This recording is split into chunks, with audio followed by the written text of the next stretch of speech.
अस्सलाम वालेकुम, I am Naila Tahir, director regional office Lahore. मैंने ज्वाइन किया अपने फेसबुक प्रोफाइल पेज से। जैसा कि आपको पता है, ट्वाइस अ वीक हम आप लोगों के साथ सेशन करते हैं और ये सेशन करने का पर्पस भी यही होता है कि आपके साथ हम घर बैठे आप तक सारी इन्फॉर्मेशन पहुंचा सकें। उसके अलावा स्टूडेंट्स को जितनी भी क्वेरीज आ रही होती हैं डेली बेसिस के ऊपर या ड्यूरिंग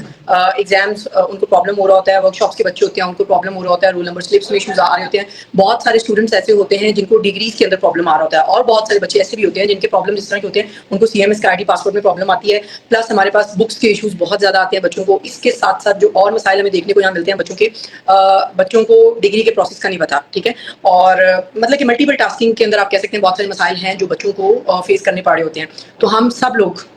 लाहौर रीजन के अलावा जो हमारे बाकी सारे कोलीग्स हैं, हमारे जितने रीजनल ऑफिस हैं, उनका मेन पर्पस यही होता है कि हम आपके साथ लाइव सेशन करें, आप तक इन्फॉर्मेशन और important instructions and announcements share करें ताकि आपके मसाइल को हम ज़्यादा से ज़्यादा अर्ली जो है उनको हल कर सकें। अच्छा जी, अनाउंसमेंट्स तो कुछ हैं लेकिन वो मैं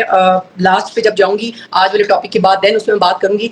लेकिन आपको याद होगा कि लास्ट सेशन के अंदर मैंने आपसे कहा था कि मैं शायद आपके साथ जो नेक्स्ट सेशन कंडक्ट करने जा रही हूँ वो या तो मैं बच्चों को जो असाइनमेंट्स की डेट होती है, कब कब किस किस बैच की कब कब असाइनमेंट्स की लास्ट डेट होगी उस पर बात करूंगी, और असाइनमेंट्स का प्रोसेस क्या होता है, किन बच्चों ने कैसे असाइनमेंट ट्यूटर्स को भिजवानी होती हैं और लास्ट डेट से पहले क्या उसका प्रोसेस होता है, उसके ऊपर मैं समझती हूँ कि बच्चों को एक सेशन की जरूरत है। हमारे बहुत सारे स्लॉट्स ऐसे हैं स्टूडेंट्स के जिन बच्चों को भी ये नहीं पता लगता कि लास्ट डे के ऊपर बच्चे डिस्पैच करा रहे होते हैं और कई बार वो आप सही एड्रेस नहीं लिख पाते, ट्यूटर को सही डिलीवर नहीं होती, आपके असाइनमेंट्स के नंबर नहीं लगते, जिसके बेस के ऊपर वो उनका जो एक प्रोसेस होता है वो लिंगर ऑन हो जाता है, जिसकी वजह से आप लोगों को प्रॉब्लम्स होते हैं। और जाहिर सी बात है कि ट्यूटर के पास भी फिर इतने बच्चों का एक स्लॉट होता है तो उसको भी फिर आपका डाटा निकालने में, इन्फॉर्मेशन हमारे तक एक्यूरेट डाटा देने में उसके लिए भी हर्डल हो सकता है। उसके ऊपर भी मैं सेशन का आपको बताया था कि मैं करूंगी, या मैंने आपसे कहा था मैं आपके साथ फाइनेंशियल असिस्टेंट की जो स्कीम्स है उसके ऊपर आपके साथ बात करूंगी ताकि बच्चों को इससे भी बहुत ज्यादा जरूरत है। तो आज का सेशन जो मेरा होगा वो होगा फाइनेंशियल असिस्टेंस की जो स्कीम्स है उसके ऊपर मैं आपसे बात करूंगी, आपको स्कीम्स के बारे में बताऊंगी, आपको उसके अंदर इंक्लूडिंग कैटेगरीज की आपके साथ डिस्कशन करूंगी और ये भी बताऊंगी कि कितने परसेंट तक किन किन बच्चों को और किन किन कैटेगरीज के अंदर हमारी यूनिवर्सिटी जो है वो बच्चों को फंड देती है और फी आपकी वेव ऑफ करती है। और इसके बाद इंशाल्लाह मैं चलूंगी, जो कुछ इंपॉर्टेंट अनाउंसमेंट्स है वो मैं आपके साथ लास्ट में शेयर करूंगी। चलते हैं जी अपने टॉपिक की तरफ और उसको प्रॉपर कंटिन्यू करते हैं। आज मैं थोड़ा डिटेल में आपके साथ बात करूंगी और आपको समझाऊंगी भी कि फाइनेंशियल असिस्टेंस स्कीम्स जो हैं, जो स्पोर्ट्स स्कीम भी आप जिसको कह सकते हैं, जो यूनिवर्सिटी उन बच्चों के लिए देती है जो आपको लग रहा होता है बच्चे बहुत ज्यादा डिजर्विंग होते हैं। फॉर एग्जाम्पल बहुत सारे बच्चे हमारे ऐसे भी होते हैं जिनके पेरेंट्स नहीं है, ठीक है, तो वो जॉब के साथ साथ पढ़ाई भी कर रहे होते हैं लेकिन उनके पास इतने फंड्स नहीं होते कि वो अपने घर का भी सर्कल मैनेज करें प्लस वो अपनी फी भी पे कर सके। तो यूनिवर्सिटी ने ऐसे बच्चों के लिए जो है वो ये जो आप स्कीम कह सकते हैं इसको लॉन्च किया है। लेकिन इसके अंदर मैं आपको कैटेगरी समझाऊंगी, कैटेगरीज बताऊंगी कि कौन कौन सी कैटेगरीज हैं जिसके अकॉर्डिंगली बच्चा समझ सकता है कि मैं किस कैटेगरी के अंदर एलिजिबल हूँ और वो फिर उस पर अप्लाई कर सकता है। अच्छा जी, सबसे पहले हम लोग थोड़ी सी मैं आपको डिटेल बताती हूँ मैट्रिक से लेके टिल PhD तक जर्नल ओवरव्यू उसका दूंगी आपको। और कोशिश ये किया करें, ये मैं हर सेशन में भी कहती हूँ, जब भी आप कोई भी चीज सुनते हैं, जरूरी नहीं होता कि बहुत सारे हमारे व्यूअर्स, बहुत सारे बच्चे यहाँ पे लाइव होते हैं, सुन रहे होते हैं, हमारे रिकॉर्डिंग में पड़ा होता है, हमारे फेसबुक पे पड़ा होता है, हम जहाँ जहाँ अपने सोशल प्लेटफॉर्म्स के ऊपर इसको शेयर कर रहे होते हैं वहाँ अवेलेबल होता है। लेकिन आप जरूर ये अच्छा मैसेज शेयर करना एक सदका जारिया होता है। आप बच्चों तक इन्फॉर्मेशन जरूर शेयर किया करें, अपने फ्रेंड्स का जो सर्कल है उसके अंदर, अपने ग्रुप के अंदर उसको कॉपी कर लें जिस लिंक को और उसको आप लोग शेयर करते हैं। हो सकता है बहुत सारे बच्चे ऐसे जो कि हमारे इस प्लेटफॉर्म का पार्ट नहीं है, उनको इन्फॉर्मेशन नहीं है, उनको नो हाउ नहीं है related to admission, related to any activities, कुछ भी हो सकता है जो अल्लामा इकबाल ओपन यूनिवर्सिटी का अंदर जो भी एक्टिविटीज हो रही है, हो सकता है आपका एक मैसेज शेयर करने से बहुत सारे बच्चे और उनकी अटेंशन जो है वहां पे डाइवर्ट हो जाए। अच्छा जी, सबसे पहले आपने ज़हन में रखना है जो हमारे पास है मैट्रिक, FA और इक्विवेलेंट उससे रेलेवेंट जो भी डिग्री और BA प्रोग्राम। इसके अंदर जो BA के अंदर आपके पास आ जाएगा, हमारे पास कैटेगरी है वो है arts, maths, communication, BCom, library science, दरस निजामी। इसके अंदर जो फी कंसेशन हमारी यूनिवर्सिटी प्रोवाइड कर रही है वो, एक तो आपने ये ज़हन में सब बच्चों ने रखना है, किसी भी कैटेगरी के अंदर किसी भी स्टूडेंट को वो जो भी है उसके अंदर आपको सेकंड सेमेस्टर से ऑनवर्ड फी कंसेशन मिलती है, not from first semester, not from the beginning, ठीक है। आपको सेकंड सेमेस्टर ऑनवर्ड जो है वो आपको फी कंसेशन दी जाती है। अब डिपेंड करता है कि बहुत सारे बच्चे होते हैं उनको सेकंड के बाद भी नहीं पता लग रहा, उस पर भी मैं आऊंगी, लेकिन पहले आपको थोड़ी सी डिटेल समझा लूँ, देन मैं बताऊंगी उनको पता है क्यों नहीं लगता और किस तरीके से वो बच्चे इसकी नो हाउ रखकर इसको कंटिन्यू कर सकते हैं। अच्छा जी, ये जैसे मैंने आपको ये 3 कैटेगरीज बताई, मैट्रिक या FA और उसके इक्विवेलेंट लेवल पे जो भी डिग्री है और BA, ये जो बच्चे हैं इनको हम फी वेव ऑफ करते हैं फ्रॉम सेकंड सेमेस्टर ऑनवर्ड्स। दूसरे सेमेस्टर के बाद पहले में उनका फुल फी उन्होंने पे करनी है, जो भी उनका हमारी यूनिवर्सिटी का क्राइटेरिया है, जो पॉलिसी है, जो प्रोसीजर है, you have to follow it properly. First semester आपका थ्रू आउट स्मूथ चलेगा जिस तरह आपका एक नॉर्मल प्रोसेस के साथ चलेगा। सेकंड सेमेस्टर ऑनवर्ड जो है आपको फी वेव ऑफ की जाएगी। अच्छा, अब इसके अंदर डिपेंड करता है, अगर हम लोग जाते हैं हमारे जैसे यहाँ पे इन्होंने यहाँ पे मेंशन भी किया हुआ है कि अगर स्टूडेंट फर्स्ट सेमेस्टर के अंदर फेल हो गया है, किसी भी एक सब्जेक्ट के अंदर, 2 के अंदर जो भी है, तो फिर वो एलिजिबल नहीं होगा फी कंसेशन लेने के लिए फ्रॉम सेकंड सेमेस्टर ऑनवर्ड्स। शर्त ये है कि आपका जो पहला सेमेस्टर है वो क्लियर होना चाहिए, ठीक है। ये ना हो कि आप 1-2 में फेल हैं और उसके बाद आप अप्लाई कर रहे हैं, तो आपको यूनिवर्सिटी कभी भी ग्रांट जो है वो आपको अलाउ नहीं करेगी। ओके, नेक्स्ट हमारे पास आ जाता है एडीई या एडीसी, जिसका टाइम ड्यूरेशन होता है 2 इयर्स, ठीक है। या फिर इक्विवेलेंट डिग्री में अगर हम आते हैं तो बीएड आ जाता है, जो कि 1.5 साल होता है, 2.5 साल होता है और 4 साल है आपके पास। और फिर उसके अलावा मास्टर और इक्विवेलेंट प्रोग्राम्स, ठीक है। ये कैटेगरी है। इसके अंदर यूनिवर्सिटी आपको देती है 35% फी वेव ऑफ, ठीक है। 35% of the semester fee waive of देती है। अगेन मैं रिपीट कर रही हूँ, ये फर्स्ट सेमेस्टर से नहीं होगा, this will be applicable from second semester onward. ये जितनी भी मैं कैटेगरी अभी आपको समझाऊंगी, आपको बताऊंगी, जेन में रखना है। पहले सेमेस्टर की फी आपने पूरी देनी है, सेकंड सेमेस्टर ऑनवर्ड आपको कंसेशन मिलेगा। आपने ये, आपको मैं क्लियर कर दूं दोबारा से, जैसे अभी मैंने एडीई और एडीसी 2 इयर्स, जो कि हमारा 2 इयर्स ड्यूरेशन का प्रोग्राम होता है, और उसके अलावा इक्विवेलेंट डिग्री बीएड 1.5 साल, 2.5 साल, 4 साल, और हमारे पास इक्विवेलेंट लेवल के ऊपर मास्टर प्रोग्राम जो भी है, उसमें आपको 35% यूनिवर्सिटी जो है बच्चों को फी वेव ऑफ करती है। इसी तरह अगर हम लोग चले आगे एमफिल और एमएस, जो कि हमारा आपने देखा होगा स्प्रिंग के अंदर भी, ऑटम के अंदर भी, जब हमारे एडमिशंस फेज 1 फेज 2 के चल रहे होते हैं, तो बहुत अच्छी ऑफरिंग्स यूनिवर्सिटी दे रही होती है बच्चों को एमएस की और एमफिल की। तो उसके अंदर भी आपको 35% वेव ऑफ फी मिल रही होती है, ठीक है। ये मैंने आपको बता दिया मास्टर लेवल तक। हाँ, बहुत सारे बच्चों को ये होता है कि पीएचडी हो रही है, पीएचडी वाले जो बच्चे हैं उनको यूनिवर्सिटी कोई फी वेव ऑफ जो है वो नहीं देती। इवन जो आपको डिप्लोमा कर रहे होते हैं और इसके अलावा आप जो सर्टिफिकेट कोर्सेज कर रहे होते हैं, और फ्रेंच ऑनलाइन ओपन टेक जो कि नॉर्मली हेड ऑफिस में होते हैं, तो ये आपने ज़हन में रखना है इसके ऊपर यूनिवर्सिटी, क्योंकि ऑलरेडी अगर हम ये जो सर्टिफिकेट कोर्सेज देखें, उनकी तो ऑलरेडी फी जो है वो इतनी है कि वो मेरा ख्याल है कि वो आपके उस बजट के अंदर आ जाती है। तो उसमें क्योंकि बाकी जो है ये प्रॉपर डिग्रीज है आपकी, इसके अंदर यूनिवर्सिटी भी ये समझती है कि बच्चों को हमें फी वेव ऑफ करनी चाहिए। अच्छा जी, ये तो मैंने आपको जर्नल थोड़ा सा आइडिया दिया अभी कि किन किन प्रोग्राम्स के ऊपर जो है कितनी कितनी हमें फी वेव ऑफ हो सकती है। अब आगे चलते हैं हम लोग, हमारी अगली स्कीम है SSF 106। ये मैं समझती हूँ कि ये कैटेगरी बहुत ही ज़्यादा आपको एलेबोरेट कर देगी चीज़ों को, बहुत ही जिसे कहते हैं कि डिस्क्रिप्शन के अंदर ये चीज़ चली जाएगी और डेप्थ के अंदर समझने वाली चीज़ है उन बच्चों के लिए जो वाकई ही समझते हैं कि इस कैटेगरी के लिए वो एलिजिबल हैं या वो इसका पार्ट है। उनको जरूर इसको, मेरे प्रोग्राम को सुनने के बाद नई कुछ चीज़ समझ आएगी तो हम इसे पूछ भी सकते हैं इसके ऊपर। अच्छा, इसके अंदर जो हमारे पास आती है, इसके अंदर हमारे पास बेसिकली 5 कैटेगरीज हैं, ठीक है। वो तो मैंने आपको जनरल प्रोग्राम वाइज बताया, मैट्रिक से लेकर टिल पीएचडी। इसके अंदर हमारे पास जनरली जो है वो 5 कैटेगरीज आती हैं। The first one is disable, and the second one is orphans, the third one is children of शुहदा, the fourth one is prisoners, and the last one is transgenders, ठीक है। अच्छा, जो आपके डिसेबल होते हैं उसके अंदर हमारे पास 2 कंटेंट्स आगे, 2 मेन कंपोनेंट्स हैं, 2 मेन कैटेगरीज आती हैं।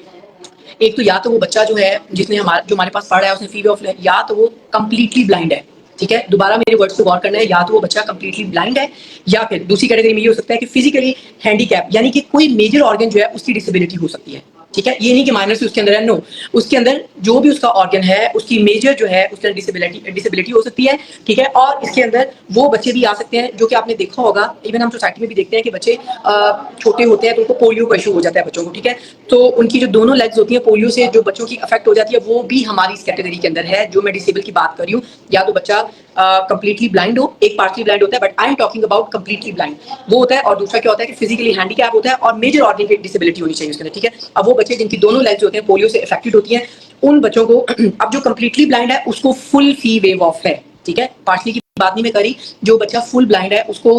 फुल फी वेव ऑफ है। Again the same the words I am going to repeat कि उसके अंदर सेकंड सेमेस्टर से ऑनवर्ड जब हम उसको फी वेव ऑफ करेंगे तो उसके अंदर क्या होता है कि एडमिशन और जो उसकी रजिस्ट्रेशन फी है फर्स्ट टाइम जो है जब वो यूनिवर्सिटी में एडमिशन लेने आ रहा है वो उसको पे करनी पड़ेगी हर सूरत, ठीक है। वो क्योंकि हमारे सब बच्चों के लिए है, वो यूनिवर्सिटी ने सेम जो है प्लेटफॉर्म रखा है, उसको तो आपको फॉलो करना पड़ेगा। अब जो मैंने सेकंड कैटेगरी बताई थी कि फिजिकली हैंडीकैप हो, मेजर कोई जो ऑर्गन है बॉडी का वो डिसेबल हो और मतलब वर्किंग कंडीशन में ना हो, प्लस वो बच्चे जिनकी दोनों टांगे जो है वो पोलियो से इफेक्टेड हो, उनको 50% फी वेव ऑफ की जाएगी। लेकिन शर्त यह है कि उनके लिए भी जो पहला सेमेस्टर होगा, स्टूडेंट जो है उसने अपनी रजिस्ट्रेशन फी भी और उसने अपनी एडमिशन फी भी फर्स्ट सेमेस्टर के अंदर पे करनी है, ये उसके साथ करना है। अच्छा जी, नेक्स्ट आ जाए ऑर्फन्स। ऑर्फन्स के अंदर जो है उसके अंदर भी हमारे पास क्या है कि वही जो कैटेगरी जैसे मैंने ऊपर आपको बताई थी, इनके अंदर भी कुछ कैटेगराइज उन्होंने बताई हुई है आपको। अच्छा, इसके अंदर ये हो सकता है कि वो बच्चे जो यतीम होते हैं उनके अंदर क्या हो सकता है, फर्स्ट वन है कि ग्रेजुएशन लेवल तक दोनों मेल और फीमेल के लिए, और at the under the age of 25 यानी 25 साल की उम्र तक दोनों लड़के और वो मेल एंड फीमेल। तीसरी क्या है, अनमैरिड हो बच्चा है बच्ची जो भी है, और उसके अलावा और विडो, ठीक है, जो बेवा खातून होती हैं जिनकी उम्र जो है 25 साल से पीछे हो, ठीक है, तो वो जो है इस स्कीम का बेनिफिट ले सकते हैं। और इन केस ऑफ अगर फादर की जो है वो डेथ हुई हुई है तो उसको आपने कॉपी लगानी है सर्टिफिकेट की, डेथ सर्टिफिकेट की, और उसको जो है आपने वाइस चेयरमैन, चेयरमैन या यूनियन काउंसिल से जो है या गजेटेड ऑफिसर से जो है उससे आपने टेस्ट करवाना है, क्योंकि ये मैंडेटरी है आपके लिए। तो उनको जो है फुल फी वेव ऑफ की जाएगी, लेकिन एडमिशन फी और registration fee will be paid at the first time of admission. जैसे मैंने आपको ऊपर बताया था, डिसेबल के अंदर भी आप लोगों ने full fee waive of completely blind के अंदर जो है वो ऑफ होगी, लेकिन उसके साथ साथ आपको रजिस्ट्रेशन फी और आपको admission fee at the first time of admission you have to pay. इनके अंदर भी यही कैटेगरीज आ जाती हैं। अच्छा जी, थर्ड वन है चिल्ड्रन ऑफ शोधा। हम लोग बहुत सारे इस तरह के इंस्टीट्यूशंस में जाते हैं। अभी मेरा ख्याल है 1.5 वीक पहले हम लोग गए थे एक इदारे में, और पुलिस ट्रेनिंग सेंटर जो है वहाँ पे हम लोग गए थे। वहाँ पे हम लोगों ने ये अनाउंसमेंट भी की थी। इसके अलावा हम लोग चूंग में भी गए थे, वहाँ भी हमने ये अनाउंसमेंट की वहाँ पे, और बहुत सारे स्टूडेंट्स का जो स्लॉट था उन्होंने इंटरेस्ट लिया, क्योंकि एक तो उनको प्लस मतलब आप समझ लें कि प्लस पॉइंट उनके लिए हो जाएगा कि एक तो वो यहाँ से तालीम को कंटिन्यू कर सकते हैं अपने इस जो उनका जर्नी है जॉब वाला, और उसके साथ दूसरा उनको ये भी बेनिफिट हो जाएगा कि उनको फी वेव ऑफ का, अगर वो चिल्ड्रन ऑफ शुदा है, वालिद नहीं है, जो भी मैं कैटेगरी बता रही हूँ उसके अकॉर्डिंगली, ठीक है। अच्छा जी, इसके अंदर हमारी शर्त क्या है? इसके अंदर यूनिवर्सिटी की शर्त ये है कि up to the graduation level, ठीक है, up to the graduation level तक हो, up to the age of 25 year हो, और उसके अलावा उनके पास जो सर्टिफिकेट इशू हुआ हो वो आर्मी वेलफेयर बोर्ड से हो, ठीक है।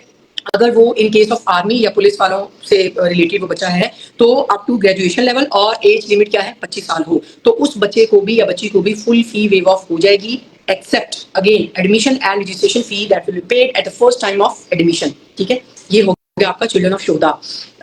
उसके बाद नेक्स्ट आप चले प्रिजनर्स, ठीक है। प्रिजनर्स जो हैं उनके लिए जो हमारी यूनिवर्सिटी जो है उनकी बड़ा अच्छा मुझे ये फैक्टर लगता है, और मुझे बड़ा अच्छा फील भी होता है इसको बताते हुए भी कि इसके अंदर कोई एज फैक्टर नहीं है। बाकी कैटेगरीज के अंदर हम लोग थोड़ा एज फैक्टर भी बता रहे थे कि अंडर एज ऑफ 25, इसके अंदर कोई एज फैक्टर यूनिवर्सिटी ने नहीं रखा। इसका मतलब है कि ये लोग जो आपके लिए मुल्क के लिए हमारी हिफाजत करते हैं, हमारी सरहदों पे खड़े हुए हैं, और हमारे लिए बहुत ज़्यादा ये रिसोर्सफुल लोग हैं और हेल्पफुल लोग हैं, ये इनके लिए यूनिवर्सिटी ने बिल्कुल एज का कोई फैक्टर नहीं रखा, और इनके लिए जो है वो अप टू एडी और एडीसी, ठीक है, वहां तक जो लोग अप्लाई, इस लिमिट तक जो बच्चे होंगे वो अप्लाई करते हैं, उनको फुल फी वेव ऑफ होती है। उनके अंदर कोई उनकी एडमिशन भी नहीं आ रहा, कोई उनकी रजिस्ट्रेशन वगैरह की भी यहाँ पे नहीं मेंशन किया गया। नेक्स्ट आ जाते हैं ट्रांसजेंडर्स, ठीक है। ट्रांसजेंडर्स जो होते हैं पहले शायद इनको इतना शौक नहीं था इन लोगों को, लेकिन अब मैं देखती हूँ कि अभी रिसेंटली हम लोग मेरा ख्याल है लास्ट मंथ या उससे लास्ट मंथ हम लोग एक इदारे में गए थे, तो वहाँ पे मैं बताया जा रहा था कि इनका बहुत बड़ा एक स्लॉट अवेलेबल है इनके पास, ठीक है, और हर सैटरडे को वो एक इवेंट ऑर्गेनाइज करते हैं इन ट्रांसजेंडर्स के लिए। तो वो वहाँ पे भी हमने अपने जो है इसके जो ब्रोशर से अपनी इन्फॉर्मेशन थी इसके बारे में शेयर किया, उन्होंने आगे किया, और वाकई वो लोगों ने बड़ा इंटरेस्ट लिया। तो मकसद ये है कि आप अपनी इन्फॉर्मेशन जरूर शेयर करें, बाकी किसी के अपने ऊपर है कि आइदर उनको यूनिवर्सिटी सूट करती है नहीं, लेकिन आप मोटिवेट जरूर करें, क्योंकि जहाँ पे आपको फुल फी वेव ऑफ मिल रही है, आपको घर बैठे तालीम मिल रही है, तो मेरा ख्याल है इससे अच्छी अपॉर्चुनिटी आपको नहीं मिल सकती। इसके अंदर ट्रांसजेंडर के अंदर यूनिवर्सिटी ने सबसे जो अच्छी चीज़ की, इनको किसी लेवल की हद नहीं रखी उन्होंने, मतलब बाकी कैटेगरीज के अंदर आ रहा है कि आप जी ग्रेजुएशन लेवल तक हो, जैसे चिल्ड्रन ऑफ शोधा के लिए था ग्रेजुएशन लेवल हो जाए, और उसके अलावा प्रिजनर्स के लिए था एडीई एडीसी तक की एज तक वो उनका था क्राइटेरिया, एज लिमिट उनकी भी नहीं थी। इसके अंदर किसी भी लेवल के ऊपर वो लोग आ सकते हैं हमारे पास, ट्रांसजेंडर जो पढ़ते भी हैं अभी हमारे पास, तो वो आगे भी कम्युनिकेशन कर रहे होते हैं, लोगों को बता रहे होते हैं आपकी इन्फॉर्मेशन, और वो समझ रहे होते हैं बात, और उनके लिए भी कोई एज फैक्टर नहीं है, और फुल फी वेव ऑफ उनके लिए भी है। अच्छा जी, ये तो हमारी थी जनरल जिसके ऊपर मैंने आपको बताया कि फ़ी वेव ऑफ के प्रोसेस क्या है, किन किन कैटेगरीज को हम लोग देते हैं, और उसके अलावा आपको ये भी बताया कि कितने % फ़ी वेव ऑफ होती है, और किन को फुल फ़ी वेव ऑफ होती है, और किन लोगों को एडमिशन और रजिस्ट्रेशन प्रोसेस कराना पड़ता है eight the first time of admission eight Allama Iqbal open university. अगर फिर भी आपको कुछ चीज़ समझ ना आए तो आप मुझसे पूछ सकते हैं, आप मुझे मैसेज कर सकते हैं, आप मेरे से यहाँ पे लाइव सेशन के अंदर भी क्वेश्चन आंसर कर सकते हैं, प्लस आप मुझे इनबॉक्स कर सकते हैं, तो इंशाल्लाह आई विल रिस्पॉन्ड यू। अब हम चलते हैं जी कुछ इंपॉर्टेंट अनाउंसमेंट्स की तरफ आपको बताते चलें, क्योंकि ये हमारा बड़ा इंपॉर्टेंट पार्ट होता है, और इसके ऊपर मैं समझती हूँ कि बच्चों को ये जो डेट्स वाला मामला है इसको समझना चाहिए, क्योंकि बच्चे क्या करते हैं, जो आपको गिवन टाइम होता है, गिवन ड्यूरेशन होता है, उसको गुजार लेते हैं बहुत सारे चीज़ों के अंदर, फिर उनके लिए बहुत बड़ा मसला बनता है। तो काइंडली ये जो चीज़ें होती हैं इनको हम पोस्ट भी कर रहे होते हैं, लगा भी रहे होते हैं, शेयर भी कर रहे होते हैं, आप आगे भी शेयर किया करें लोगों को, ताकि आपको उसका फायदा हो। अच्छा जी, आपको सबसे पहली अनाउंसमेंट मैं बताती चलूँ, क्योंकि मेरा टॉपिक आज था फाइनेंशियल असिस्टेंस स्कीम्स का, तो मैं आपको बताती चलूँ कि इसकी लास्ट डेट थी फेज़ 2 के फाइनेंशियल असिस्टेंस स्कीम्स जो थे जिनके अप्लाई करने की last date was 30th of September जो कि गुजर चुकी है, जिसके बारे में हम बार-बार अनाउंस भी कर रहे थे, आपको बता भी रहे थे, ठीक है। अब कोई बच्चा जो है अपने उस पोर्टल के थ्रू डॉक्यूमेंट अपलोड नहीं कर सकेगा और वो प्रोसेस भी नहीं होगा। और जिन बच्चों ने अप्लाई किया था पोर्टल पे या हमें हार्ड फॉर्म के अंदर भिजवाए थे, तो उनको इंशाल्लाह in very short span of time message मिल जाएगा और वो फिर कमेटी के सामने आके अपने जो भी उनका एक प्रोसेस होता है, जो हमारा फाइनेंशियल असिस्टेंस स्कीम्स के लिए जो कमेटी बैठती है वो इंट्रोड्यूस करती है, उसका उनको बता दिया जाएगा। इसके अलावा मैं आपको बताती चलूँ कि हमारे एडमिशन्स जो हैं सेकंड फेज़ के ऑटम 2024 के ऑनगोइंग हैं। फ्रेश एडमिशन्स की last that is 15th of October और जो कंटिन्यू स्टूडेंट्स हैं उनकी लास्ट डेट है 22nd ऑफ अक्टूबर। अच्छा, 15 अक्टूबर वाले वो बच्चे जो फ्रेश हैं वो 15 को चालान निकालते हैं, 16 तक डिपॉजिट करा सकते हैं। और जो बच्चे कंटिन्यू स्टूडेंट्स हैं हमारे पास जिनकी लास्ट डेट है अप्लाई करने की विदाउट लेट फी, इसके अंदर कोई लेट फी चार्जेस नहीं है आपके, उनकी है 22nd ऑफ अक्टूबर। तो 22nd ऑफ अक्टूबर का मतलब है कि 23rd तक आप अपनी फी को डिपॉजिट करा सकते हैं। अच्छा जी, नेक्स्ट चलें आप लोग BS instructional design and technology, जो कि हमारा फेस टू फेस का प्रोग्राम्स है। यूनिवर्सिटी ने बच्चों को इसके ऊपर जो है स्पेशल डिमांड दी है और दोबारा से एडमिशन जो है उसको ओपन किया है, जिसकी लास्ट डेट है that is 3rd of October. ये बहुत ज़्यादा अच्छी अपॉर्चुनिटी आपके पास, इसको मेरा ख्याल है कि आपको वेस्ट नहीं करना चाहिए जो बच्चे एडमिशन लेना चाहते हैं। और बहुत सारे बच्चे हमारे पास बाद में आए भी थे जो कि जिनकी रिक्वेस्ट के ऊपर ही हम ये जो फेस टू फेस का प्रोग्राम है इसके लिए हमने रिक्वेस्ट की थी। इसको जो है यूनिवर्सिटी ने फॉलो अप करने के बाद और हमारी बात को समझने के बाद बच्चों के लिए पोर्टल जो है वो 3 अक्टूबर तक एडमिशन का जो डेट है उसको एक्सटेंड कर दिया। इट मीन्स 3rd अक्टूबर का मतलब है कि 4th अक्टूबर तक आप अपनी फी को डिपॉजिट करा सकते हैं। अच्छा जी, नेक्स्ट चलते हैं। आपको मैं बता दूं कि हमारे जो सेकंड फेज़ के जो एग्ज़ाम्स हैं जिसके अंदर जो हमारे स्प्रिंग 2023 के वो स्टार्ट होने जा रहे हैं 16th ऑफ अक्टूबर से, ठीक है। 16 ऑफ अक्टूबर से स्टार्ट होने जा रहे हैं। काइंडली जो आपकी रोल नंबर स्लिप्स हैं उनका बहुत ज़्यादा ख्याल रखें। बच्चे अभी भी वेट करते हैं कि हमारे दिए गए पते के ऊपर हमें रोल नंबर स्लिप्स मिलेंगी, जबकि मैं हम बार-बार आपको रिपीट कर रहे हैं, या तो आप गूगल प्ले स्टोर से जो यूनिवर्सिटी की जो ऐप है उसको डाउनलोड करके उसके ऊपर सारा अपना डाटा जो है वहाँ से चेक करें। अगर आपको फिर भी उसकी, लेकिन वो आपके लिए बहुत इंपॉर्टेंट है ऐप, उसमें मैं हर बार आपको बता रही हूँ क्योंकि आपकी अब से ऑनवर्ड जितनी सारी एक्टिविटीज़ है वो आपको वहीं से आपको अपना डाटा, अपनी इन्फॉर्मेशन सब कुछ आपको वहीं से मिलेगा। उसके अलावा CMS पोर्टल तो फिर आपके पास है ही ऑप्शन, आप उसको भी गो थ्रू कर सकते हैं। तो इसीलिए आप अपनी जो ऐप है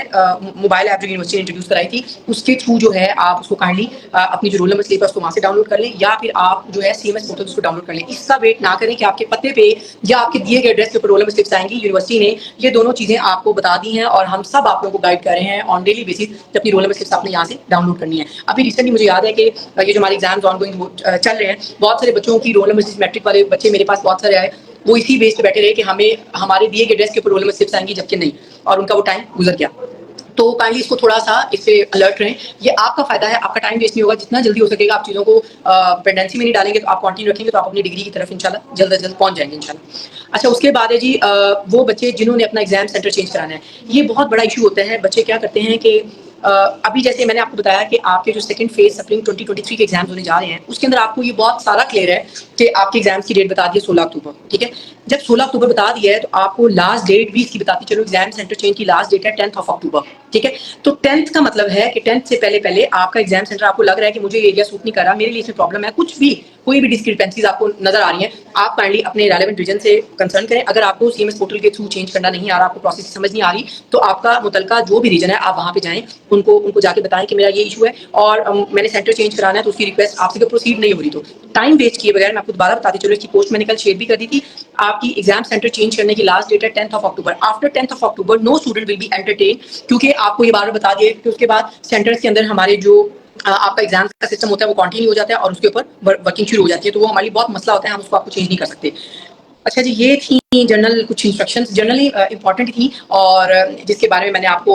कोशिश की है कि आपको प्रॉपर समझा सकूं, आपको प्रॉपर गाइड कर सकूं। इसके अलावा भी अगर आपको चीज़ें नहीं समझ आती तो आप काइंडली हमसे कांटेक्ट किया करें। एडमिशन्स की डिटेल खास तौर पे वो बच्चे जो पढ़ना चाह रहे हैं और आपको लग रहा है कि इनके रिसोर्सेज नहीं है, तो काइंडली हमारा ये मैसेज उन बच्चों तक आप भी पहुंचाया करें, क्योंकि आप तो चले जो बच्चे एनरोल्ड हैं आपको तो हमारे सिस्टम की समझ आ गई, लेकिन बहुत सारा स्लॉट, अभी बहुत सारा स्लॉट ऐसा पड़ा है, हम बाहर जाते हैं कैंपेन्स के ऊपर, तो जब हम उन लोगों से मिलते हैं तो उनको नो हाउ नहीं है, और जब हम उनको इंट्रोड्यूस कराते हैं अपने यूनिवर्सिटी के सारे सिस्टम से, तो डेफिनेटली वो बच्चे अट्रैक्ट होते हैं, फिर हमारे पास ऑफिस में भी आते हैं, विजिट भी करते हैं और एडमिशन लेते हैं हमारे पास। तो आप काइंडली सत्ता जागे समझ के और इसको हमारे मैसेज को आगे शेयर किया करें, ताकि एडमिशन वो बच्चे भी लें जो घरों में बैठे हैं या जो बाहर काम कर रहे हैं, जिनकी एक्सेस नहीं है हमारे तक। शायद आपके एक मैसेज से उनको ये इन्फॉर्मेशन मिले और वो हमारी यूनिवर्सिटी का पार्ट बन के आपके साथ के स्टूडेंट्स बन सके और आपके साथ अपनी तालीम को कंटिन्यू कर सके। ये था जी हमारा आज का एक सेशन और नेक्स्ट में इंशाल्लाह फिर एक और डिटेल टॉपिक के साथ आपके साथ आऊंगी, आपके साथ चीजें शेयर करूंगी।